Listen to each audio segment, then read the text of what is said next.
As you may be able to tell, we're getting pretty complex really quick with our circuit analysis, which really goes to show that there is a very set procedure that you follow, and if you follow that procedure, you should be able to get all your circuits evaluated. So we have this circuit here, we've got a few voltage sources, a current source, and then a bunch of resistors, and we want to find everything in this circuit, all the currents through every resistor. So the first thing that we're going to do with step one is label some nodes. So we're going to call this node Vx, this node Vy, and then this node Vz. Next, we are going to start to make some currents. So now that we have all of our nodes labeled and all of our current estimated for the direction, we're able to set up some KCL equations. So we can start with Vx. What we're going to say is that IR5 plus I1 is equal to IR2. Notice here, I didn't call this IR1 because we know that IR1 is just equal to I1.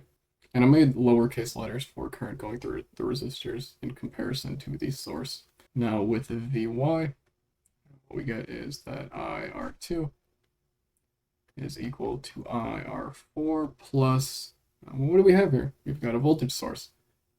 So that's a little bit tricky, so we're just going to label this current IV1.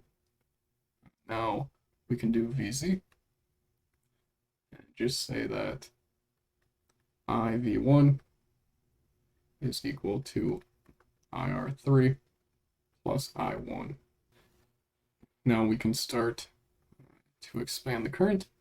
We can say that IR5 is equal to V2 minus Vx over R5.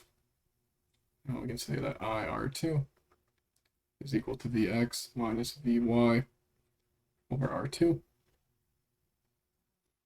And we can say that IR4 is equal to Vy over R4.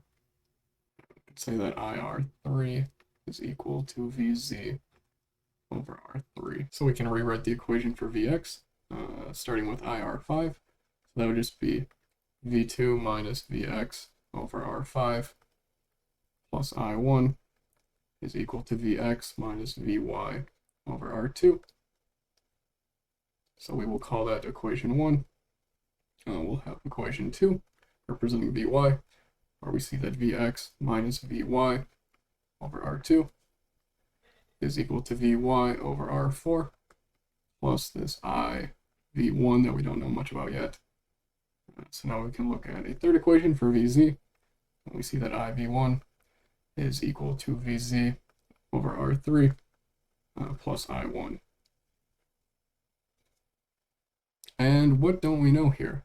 We don't know what Vx is, we don't know what Vy is, we don't know what Vz is, and we don't know what the current going through V1 is equal to. So we've got no idea what all of these are. So we have 4 unknowns, 3 equations. You can't really solve that system of equations. So what we're going to do is introduce something called the supernode. And to do that, it's going to involve this V1, which really messes up our normal equation. So we're going to put a dotted line around this V1, and this is going to be our supernode. We're going to say what is going into the supernode is equal to what's going out of the supernode. Now from this, we can start with what's going in, which is IR2, it's going in, and going out is IR4 plus IR3 plus I1. Now we can simplify this as we did with everything else and say that Vx minus Vy over R2 is equal to Vy over R4 plus Vz over R3 plus I1. So that's a unique equation. That's pretty useful. So we're going to call this equation 4. Now, if we look at the supernode, what we see is just a KVL portion right here. We see that Vy minus Vz is equal to V1. And this will be our 5th equation. If we cross out equation 2 and equation 3 because they have this terrible term that we don't know how to solve for, we have one equation with Vx and Vy, we have another equation with Vx, Vy, and Vz, and then we have the second equation with just Vy and Vz. So now we only have 3 unknowns and 3 equations, so we can solve that. For the second example, we're going to look at a circuit like this. Again, first thing we do, label our nodes, Vx, Vy, and we're going to label some currents, just how we think the circuit might play out. And again, we can see that we have this voltage source here, so that might cause some problems. So at the node Vx, we have I1 going in, and then we have current through that first resistor coming out, the current through the third resistor coming out, and then we have that IV1 term again. Now for Vy, we will have IR3 plus IV1 going in, and then IR2 plus I2 coming out. Now we can make our simplifications. That IR1 is equal to Vx over R1. IR2 is equal to Vy over R2.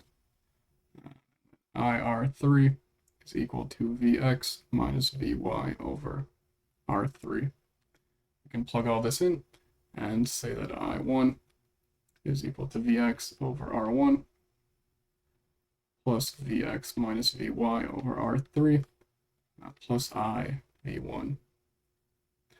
From the second equation, we can say that Vx minus Vy over R3 plus I V1 is equal to Vy over R2 plus I2. Now, both of these equations, if we number them, both of them have this IV1 term in them, and we know that that can be problematic, so we may not even use them.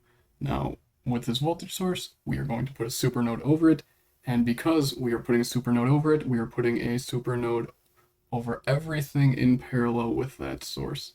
So that includes R3, and that can kind of be confusing, but just remember, write it down that when you have a supernode, everything in parallel with that source is also part of that supernode. So now, in this supernode, we can rewrite an equation for what's going in and what's coming out, and what's going in is just I1, and what's going out is IR1, which we can write as Vx over R1, and then this current here, which is equal to Vy over R2, and then plus I2. Now again, with the supernode, if we take a KVL loop right here, we see that Vy minus Vx is equal to V1. And now we can rearrange this equation just to say that Vy is equal to V1 plus Vx.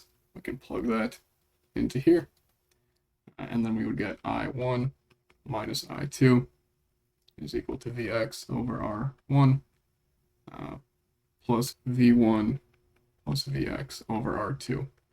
So now we have an equation with one variable, just Vx. We know what V1 is, we know what I1 and I2 are, so we can solve for Vx.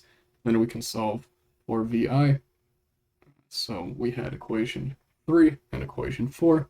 Notice they don't have this IV1 term in them, so we are not even going to use equation 1 or 2, even though they are easily writable. We're actually going to use 3 and 4 to solve the circuit.